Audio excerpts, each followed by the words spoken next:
ভ্রমণপ্রেমীদের জন্য বড় সুখবর। টানা বৃষ্টি ও বন্যা পরিস্থিতির কারণে কয়েকদিন বন্ধ থাকার পর বান্দরবনের বোয়াংশুরীর জনপ্রিয় পর্যটন কেন্দ্র দেবতাখুম আবারও পর্যটকদের জন্য খুলে দেওয়া হয়েছে। আজ শর্ত সাপেক্ষে পর্যটকদের প্রবেশের অনুমতি দিয়েছে উপজেলা প্রশাসন। নিরাপত্তার স্বার্থে গত ১৬ থেকে ২০ জুলাই পর্যন্ত পর্যটকদের প্রবেশ বন্ধ রাখা হয়েছিল। নতুন নির্দেশনা অনুযায়ী পর্যটকবাহী মোটরসাইকেল, চাঁদের গাড়ি কিংবা ব্যক্তিগত যানবাহন কচ্ছপতলী বাজারের পরে যেতে পারবে না।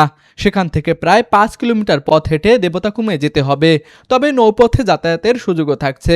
প্রশাসন জানিয়েছে, নৌভ্রমণের সময় লাইফ জ্যাকেট পরা বাধ্যতামূলক।